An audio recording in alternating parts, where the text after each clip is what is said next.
Welcome to O's Corner with your host, ONYI. Hello, beautiful people. Welcome to O's Corner. I am your host, ONYI, and as always, I am so grateful to be here, so grateful to be in this life, to be learning everything that I'm learning, experiencing everything that I'm experiencing, and I'm just so appreciative of your presence. Thank you so much for listening in. And before we get started on our topic for today, let us ground, drop in, step into a place of gratitude, of recognizing our connection to everything around us, of greeting everything around us, everything in us. I greet my higher self. I greet your higher selves. I'm grateful that our higher selves made the decision to incarnate into this existence at this time. Thank you. Thank you to our ancestors. I welcome them. They are always here. My individual ancestors, your ancestors, the ancestors of the lands that we occupy, our collective ancestors going back to the beginning of time. Thank you for paving a way for us, for living the lives that you did in the ways that you did so that we can make the choices that we need to make in order to be in alignment with our own destiny, with our preference.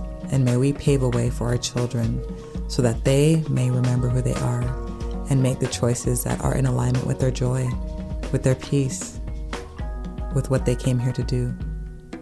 I honor the directions. I honor the elements and elementals. I honor the beings in the plant, mineral, and animal kingdoms. I honor everything on this beautiful earth, everything outside of this beautiful earth. I honor life. I honor existence. I'm grateful for this co-creation, this co-reflection, this coexistence. May we all remember that we are reflections of each other. May we see that, may we know that without a shadow of a doubt. And may we heal as we recognize that connection. We are all part of the all that is. Without any one of us, the all that is wouldn't be the all that is. So I'm grateful. Ashe. So today being the third Friday of the month, the topic of focus is on community and just continuing the conversation about different aspects of community, the purpose of community, what we can learn from community, what we can experience through community, what needs to be healed when it comes to community. And the specific thing that I wanted to focus on today was the experience of really expanding our learning, our awareness, our healing when we do so in community. I've talked before about, community being something that is created based on shared characteristics or a shared location. And, that definitely is still a big part of people's experiences as humans or other people's, other beings. And also, even if individuals are coming together for the first time and may or may not seemingly be connected based on just, external or superficial characteristics, but people coming together for an event, people coming together for a class, whether it's a one-time event or an ongoing series, there is still a connection there, and the perspective that I have right now, that I'm choosing right now, is that, nothing is a mistake. Nothing is a mistake. We are all constantly living out agreements that we have made in spirit prior to incarnating in this existence. And even the chance meetings, even the one-time encounters are us playing out agreements that we have made. So to me, it is absolutely no coincidence that you end up in a class with a group of people or a specific event, a retreat, some other crowd situation. In those specific moments, you are being a reflection to individuals, to beings that you have made an agreement with to share that specific moment in time, share that specific location. Location is a property of a thing. change the location and you change the thing. So the thing that you were being in a specific location with all other individuals, all other beings, human and not, in that location, the reflections are necessary for you to learn something specific, for your DNA to be impacted in a specific way. Our DNA is impacted by everything that we experience. It's constantly shifting and changing. We may not see in a very visible way the impact that something or someone has on our DNA, but absolutely everything makes an imprint. So in those moments when you're with a group of people, specifically a group of people, because of the reflectivity, then really consider what it is you are learning, how you are seeing yourself, how you are being yourself in light of that group. And I've had a few encounters, a few events over the last, I would say, 2 to 3 weeks, perhaps even a month, that I've been reflecting on recently in terms of the impact that being a part of that group had on me. And they've been different in terms of their natures and in terms of their purpose. But just thinking about them has just really made me consider just how powerful it is to do something in a group. I think about my specific tradition, which I speak about often, Ifa, any African traditions, I would say, any indigenous traditions as well. The importance of the group is so key. This whole idea of just, you being and doing things by yourself. Yes, we come into this existence by ourselves, and ultimately our existence is one as solitary individuals. We are having our own experiences. We are having our own perceptions and so forth, but we are absolutely influenced by everything around us. We are relating with everything. We have relationship with everything. We need others in order to be supported. No one pulls themselves up by the bootstraps. Even if you don't have any specific individuals helping you out directly in a way that you can observe, you are absolutely supported by so many people. So it's interesting to really consider that idea. And when you are in a group specifically doing any specific thing, then there is so much that opens up that wouldn't open up if you were by yourself. And I think it has to do with just the multiplicity of the reflections. When you have one other person with you or in front of you, then, that's one set of reflections. You have yourself, obviously, and then you have the other individual. So that is that reflection of the other person. So they are reflecting to you different aspects of yourself. Then you add another person. So that other person is reflecting to you other aspects of yourself, reflecting to that person aspects of themselves. They're being shifted and changed by that reflection. You're being shifted and changed by that reflection.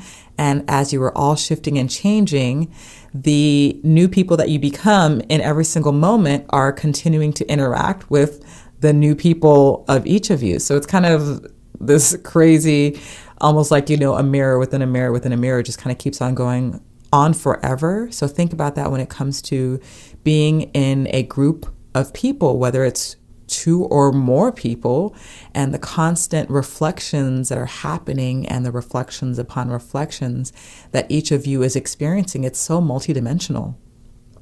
And, something that I was thinking about, especially in light of this past weekend when I was facilitating a closing ceremony for an event that was put on by a friend of mine, and I was holding space for this event. I was doing specific rituals, specific ceremonies, specific protocols and modalities to hold space for this group of about 12 individuals, and just watching what was occurring for them in and of themselves, each individual person, as they were having their experience, but also watching and experiencing them experience each other.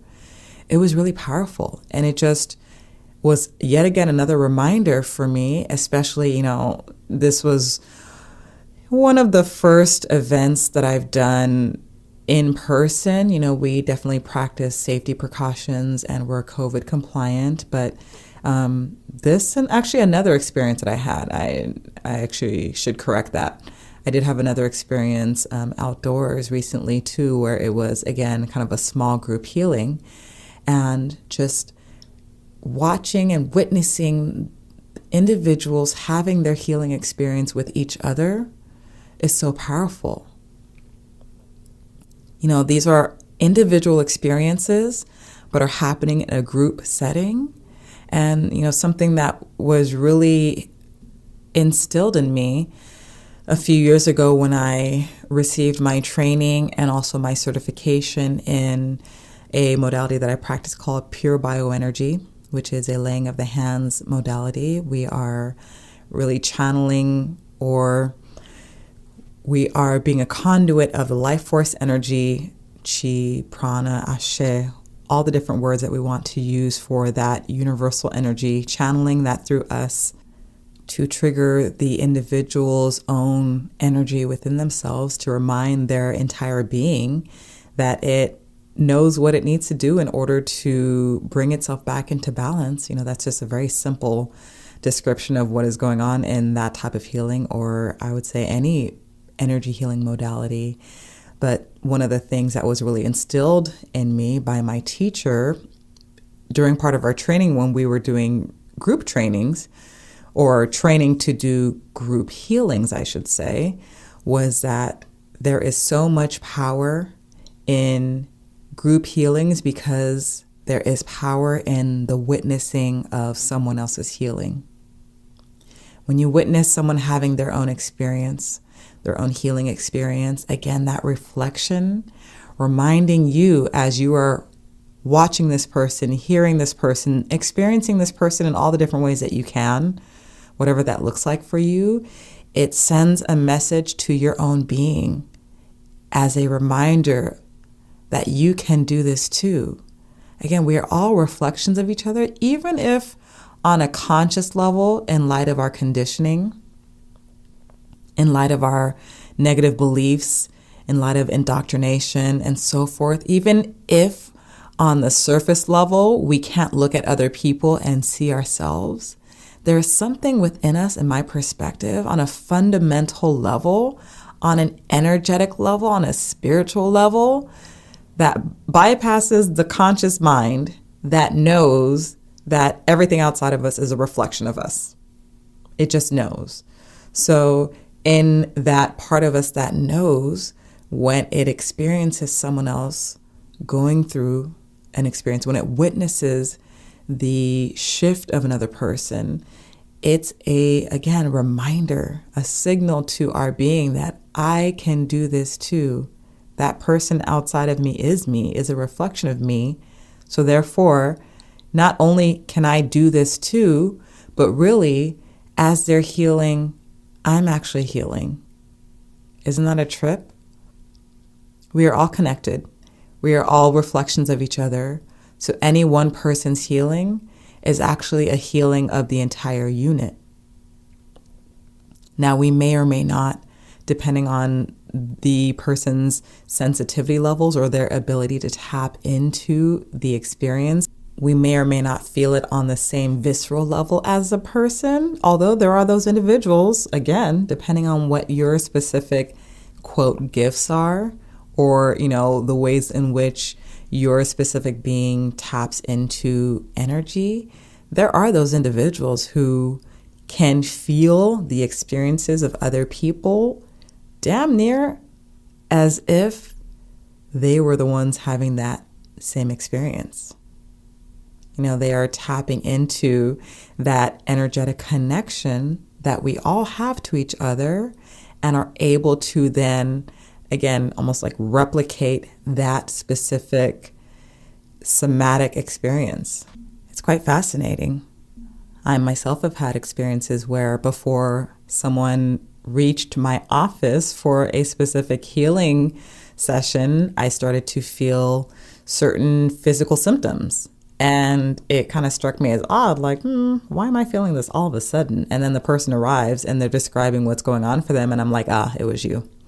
Because my energy was tapping into their energy field. So I definitely recognize that that happens. And it happens to people even more so than, me. But it's just interesting to consider again when we witness someone else going through a healing experience or any experience, we are remembering ourselves. We are remembering our own capacity to have that experience. We are going through that experience ourselves. And also if we have gone through a certain experience, again, even moving away from healing and looking at potentially negative experiences or experiences that we don't prefer, then it might remind us of those past versions of us that had those experiences. When I think of things like triggers, if we see something and someone has experienced something, or we hear about someone's experience of something and then it brings up, something or a memory for us, it's, that idea of a trigger. So it's like it's triggering that past pain or that past trauma. And in the perspective that I choose to have, it's reminding us of past versions of ourselves. And maybe not even reminding us, it's actually bringing up those past versions of ourselves. If past, present, future all exist now, past versions of us still exist, in some dimension, in some way, shape, or form. And if they haven't healed from the trauma they experienced, their energy can still come up, again, if you choose that perspective to have. That's the perspective that I choose. They can still come up in their unhealed state or still holding on to the trauma. And what happens for us is that we, as the beings that we are now, when we feel their energy coming up, what we can often do is take them into ourselves as if we are the ones experiencing that trauma, versus keeping them as separate beings, saying, wow, okay, I see this past version of me. I feel this past version of me that hasn't healed from X, Y, and Z. And I recognize that I'm separate from them, but I can still see that they're here. And I get to act from this place of newness as the new person that I am, and to reflect to that past version what it looks like to come from the healed state versus imagining that I'm still that old person. So that's actually a completely separate, different topic. But, going back to the idea of just that witnessing when we are in communal healing spaces and how beautiful it is, and how it completely transforms us and adds another layer to our healing. And I would even say it bolsters our healing. Some of the healing experiences that people have in groups, they may not have had those same healing experiences by themselves, It's like, again, when someone is experiencing something and we watch that, it's almost like, it is us remembering our permission to heal as well. Remembering our permission to express in a certain way. Remembering our permission to not have to experience something specific. Like, we're just shown so many different things when we are in group settings. And I would even say, when it's a larger group, you have that many more examples to remind you of so much more permission that you have. It's really fascinating.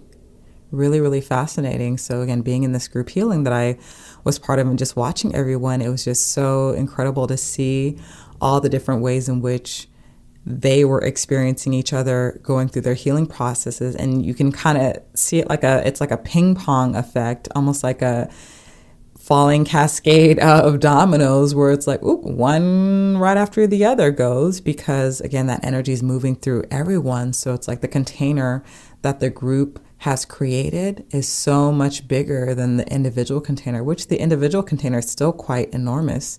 But you put all those individual containers, it's almost like the size either gets bigger or it's all one size, but it's just really bolstering and just, really strengthening the size of that container. It's really, really fascinating. And the other experience that I had was actually just today when I was in a Zoom call for a series that I'm taking, and we were discussing just business plans and business names and ideas for how we could really grow when it comes to our work and just so many different things on a business and logistical level. And What was interesting was, we each had an opportunity to express out loud for the group, within the group, what, our plans were, what our ideas were. And the facilitator gave us notes and comments based on what she was intuiting and what she was seeing. And then other people had the opportunity to give their comments and their 2 cents and anything that was triggered within their consciousness as an idea for the person to consider. And then in addition to that, each person is listening to everyone speak, is listening to the facilitator give feedback. They themselves are then getting inspired by some things that they perhaps never thought about, but because they were in this space where they could listen to all of the different ideas and all of the different pieces of advice that were given, that sparked something within them. And I remember, I had my turn. I think I was one of the first people. And so I said what I said and got my feedback. And then as each person went after me, I was like, ooh, that sounds interesting. Oh, wait. Oh my goodness. That sounds interesting too. Oh, that's really cool. That's interesting. Or, oh, you know what? This person is speaking about being curious about something that I've already done. So let me add my 2 cents in. And so then I add a reflection. And then someone else chimed in after another person went and said, oh, you really inspired me to think about this other thing. And that's really cool.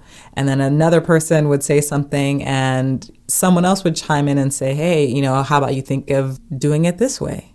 Or, hey, here's a name for the thing that you're trying to do, when the person couldn't in the moment come up with a name.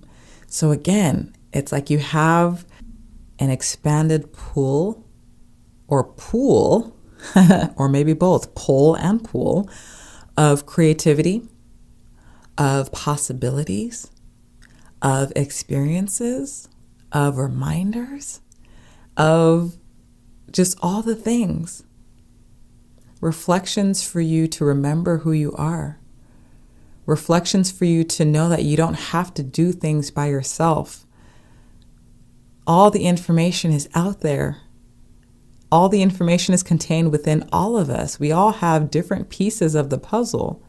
And so to try to imagine that, us as individuals by ourselves have all the answers is really not putting yourself in a position to tap into the resources that everyone outside of you is there to serve as. We are all resources for each other.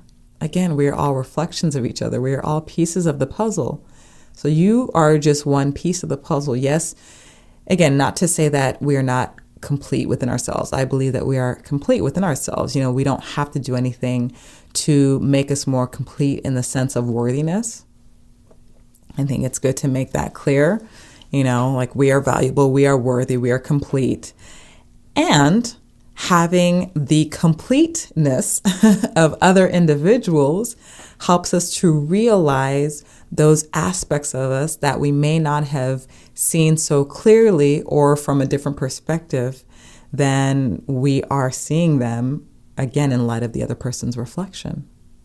So it's like doing this group activity or doing this activity, which could have easily been done one-on-one. Definitely people have one-on-one sessions with coaches, strategy planning sessions with individuals, 2 individuals. And that's beautiful and that's great. And that's still the reflections that help you to remember what it is that help you to put together pieces that you may not have considered. And when you have that larger group, it's like, I think that's the thing.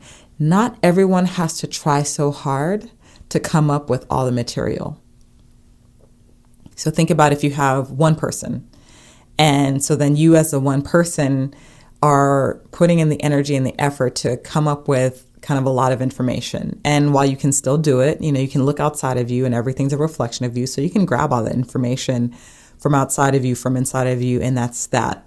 And you're the one kind of doing all the work. You have your guides and your ancestors and all those things. So that's there. But there's still, a lot of energy that you are expending to collate all this information. Now add a second person and imagine, if we're trying to be very mathematical about it, that you're splitting it perhaps by half. I mean, you could also have a situation where one individual is, putting a little bit more energy into coming up with or coalescing the information. But definitely if there's two individuals and they're contributing and participating in that relating in that moment, then, there is a little bit of a shared energetic input. You're both coming together and you're kind of co-creating, you're collaborating, and you are pulling the pieces together, coalescing them, stringing them together, weaving a web together. Add a third person. Now you are sharing the responsibility across more people. Add a fourth person. So the more individuals you have in this space and intending for the same thing, so you're all bound together by the intention of what you're doing. Because again, if you have multiple people together trying to do all sorts of different things and the intention is not cohesive, then that might be a hot mess. But you can still learn from that hot mess. But if you have a group of individuals, if you have the container that is geared towards something very specific, that is your again, your container. That is the male energy. The male energy is holding space, and this is not specific to a male-bodied person or a person that identifies as male. We all have male, female energy, and the androgynous energy, or the energy in between, that is neither male nor female, or is both male and female. But, the male energy holds space it's the container for the female energy, which is that, creation, that darkness, that chaos, that, creativity, for that to flow. And so, the intention is the container, and then all of the ideas and all of the input and all of the perspectives is, to me, the female energy, and it's all swirling in this space. And so now you've all put in and contributed, but the more people you have, the less weight there is on every individual person to input something. So you're decreasing the amount of energy and input that you have to individually give, but you're still expanding that pool of information because you have that multiplicity of beings. I don't know, I felt like I talked in circles there, but it's just so interesting again to consider what occurs in a group, whether it's a group healing, whether it's a group brainstorming session, whether it's some other type of experience where what is making you a group in that moment is the intention under which you came together and how the energy flows in order to give each individual person what they need. And as each individual person is having their individual experience, but in the group setting, so it's like you're doing both. You're having your own individual experience, but you're doing so in a way that allows other people to witness it. So they're having their own individual experience of you in the group. So you're all doing this together. And that is so powerful. That is so powerful. So again, when we look at the idea of community and what communities come here to do, whether it's an established community that is a community kind of through and through and will stay a community because there are specific characteristics that make that community what it is, and that's kind of more of a long-term thing versus a temporary thing, a fleeting thing. That's one set of work. That's one specific experience. That's one specific intention and destiny for a collective. That's ongoing work versus a group of people that come together specifically for a moment in time in a specific location for, even if it's ongoing for a short period of time. So like, a 6-week course or a month course or year course, there's still a finite amount of time that specific group of people are coming together. The container that creates, and then the input energetically and in other ways of all those individuals, again, the witnessing of everyone's contribution, everyone's experiencing by all members of that group just bolsters and really harnesses the energy and the experience in a way that wouldn't happen as an individual. It definitely would not happen. It's just so beautiful. I just keep going back to this event that I was at this weekend, this healing event, or this event where I did a ceremony at the end and did some clearing and holding space for sweetening. And even while I was doing a specific practice with my singing bowls and playing some music, and there were a few people that were singers in the group. And so as I was playing my singing bowls and I was singing, then I would stop singing but continue playing my singing bowls. And then one person would start humming. Then another person would start humming or singing. And then another person, and they were singing along with the bowls. And it was just so magical, so beautiful. And it's like, yeah, me by myself singing with my singing bowls is great and wonderful. And, I'm holding space in the ways that I'm holding space. But when those other voices came in, at some point, I just stopped singing. I didn't feel the need to sing all the time. It's like, wow, no, I can just actually enjoy the experience of them singing along while I'm playing my singing bowls.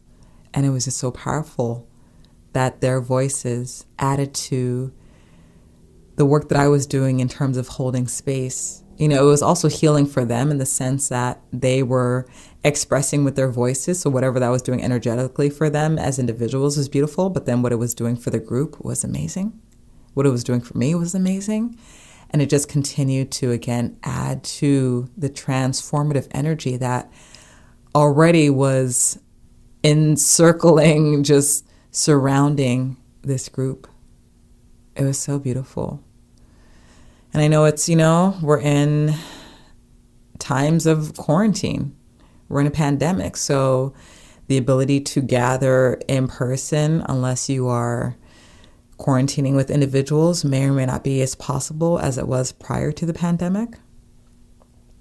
But if there are ways to do that safely in person in groups, I think that's beautiful. And if not in person in groups, again, if you have access to technology in some way, shape, or form, there's a lot of platforms out there, whether it's, any type of video conferencing platform or an audio only platform, then there are different ways for you to be in community, in a group setting, to have a conversation, to meditate together, to sing together, to do something together.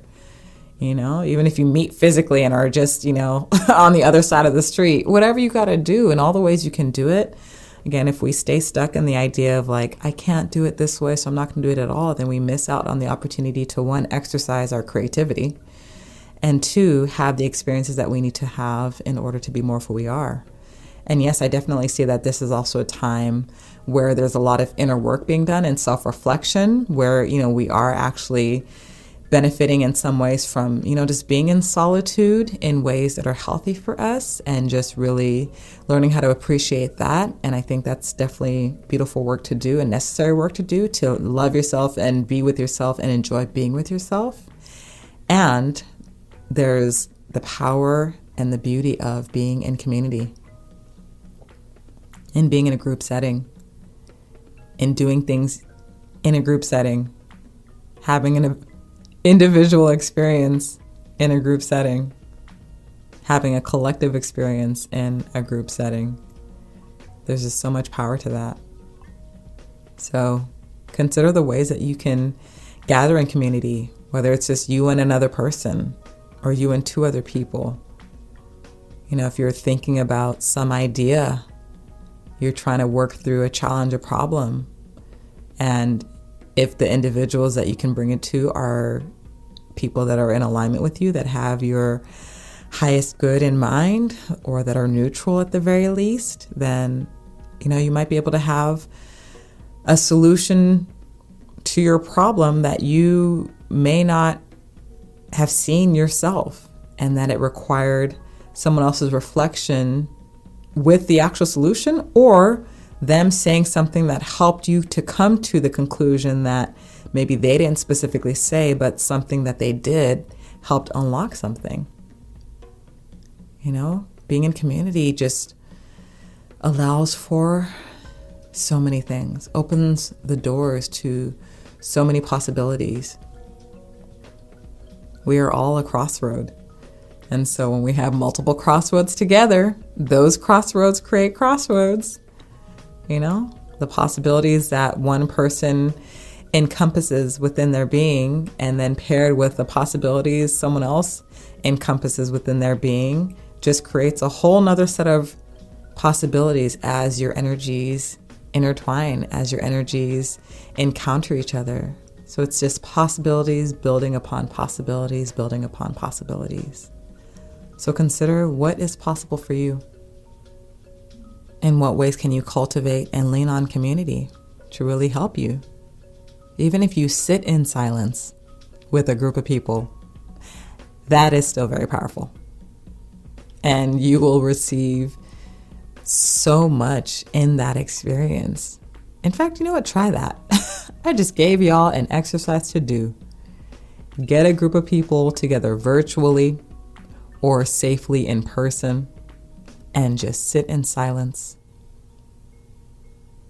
Just sit in silence and see what that does. I think that'd be a really cool thing to do. And perhaps some of you already do it through just, meditation and other things. But even if you just said, hey, you know what?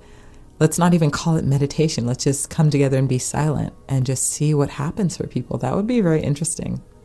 I think of, again, the tradition that I practice, the concept of Egbe groups, and just the emphasis on the fact that human beings are meant to be in community, or not meant to be alone.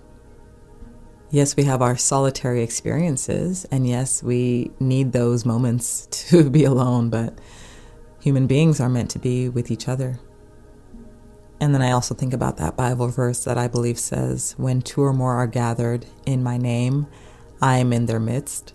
And, at least the translation or the interpretation that I give it is, when you have two or more individuals, then spirit, the all that is, the reflectivity of life is made even more apparent. Because there's only so much self-reflection we can do. We can, self-reflect, but when we have the presence of something else, someone else with us, and the more reflections that we have, it just really helps our consciousness to see the fact of our multiplicity in such a strong way, in a much stronger way than just us by ourselves, with ourselves. Again, we are complete. We don't need anything or anyone to complete us. So it's not even about being with other people to complete ourselves.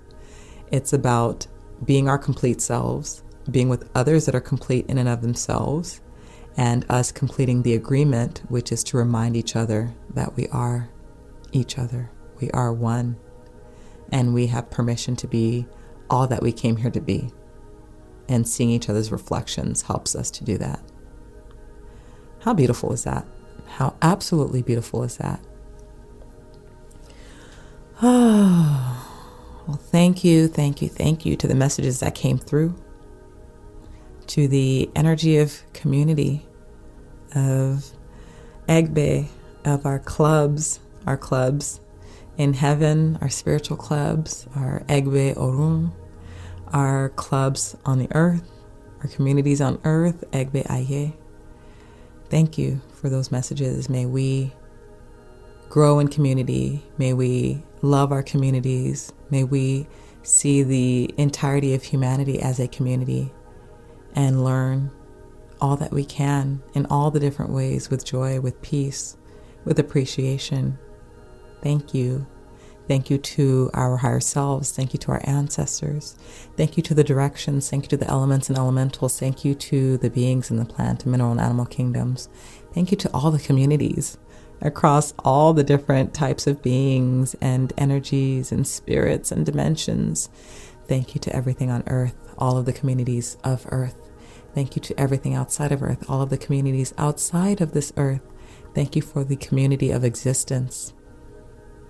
So grateful for the privilege of being alive, to be in community with all of you, of all of it, of the all that is. We are all part of the all that is. Without any one of us, the all that is wouldn't be the all that is. Ashe. Thank you, thank you, thank you. Until next time. You've been listening to O's Corner with your host, ONYI. Want to know more about ONYI? Log on to onyilove. That's ONYI.love. Thanks for listening.